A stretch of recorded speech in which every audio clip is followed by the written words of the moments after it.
اگر امروز پول نداری، مشکل از شانس نیست. مشکل از طرز فکر است. ایلان ماسک ثروتمند به دنیا نیاند، اما با این جست قانون دنیا را تغییر داد. تا آخر ویدیو ببین، چون شاید یک قانونش مسیر زندگی مالیات را عوض کند. قانون اول، بزرگ فکر کن. ایلان ماسک میگوید اگر هدف تو کوچک باشد، نتیجه هم کوچک می شود. بزرگ فکر کردن یعنی جرأت داشته باشی کاری رو تصور کنی که دیگران میگویند غیر ممکن است. همه پیشرفت‌های بزرگ اول در ذهن ساخته شدند. قانون دوم، مشکل واقعی مردم را حل کن.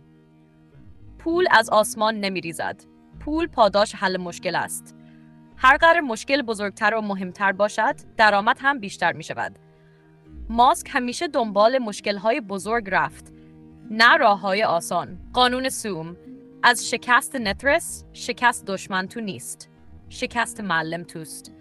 ایلان ماسک چند بار تا مرز ورشکستی رفت، اما هر بار گفت دوباره شروع می کنم. کسی که از شکست می ترسد هرگز ثروتمند نمی شود. قانون چهارم، روی یادگیری سرمایه گذاری کن. دانش قوی ترین سرمایه دنیاست. ایلان ماسک خیلی از چیزها را با مطالعه یاد گرفت، نه با مدرک. اگر هر روز چیزی یاد نگیری، هر روز فقیرتر می شوی، حتی اگر پول داشته باشی. قانون پنجم، بیشتر از همه کار کن. موفقیت برای آدم‌های تنبل ساخته نشده.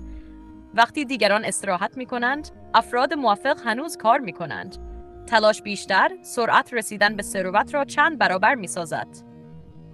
قانون ششم، از پایه فکر کن. اکثر مردم تقلید می کنند، اما ایلان ماسک از صفر فکر می کند. او می پرسد اصل این موضوع چیست؟ وقتی از پایه فکر کنی، راههایی می بینی که دیگران نمی بینند.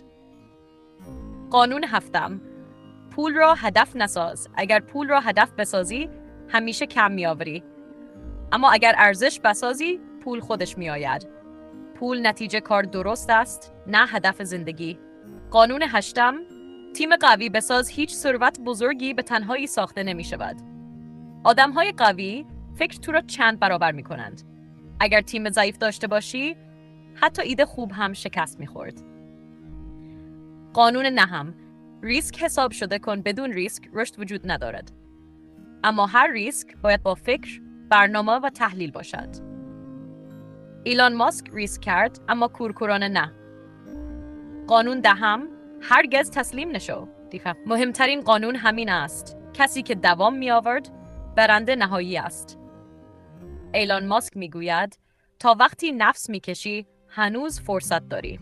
یادت باش، ایلان ماسک با پول شروع نکرد، با فکر شروع کرد. اگر امروز سخت است، یعنی در مسیر درستی قرار داری. ذهنت را پولدار کن تا زندگیت ثروتمند شود. این بود قانون‌های ایلان ماسک از کانال ذهن پولدار.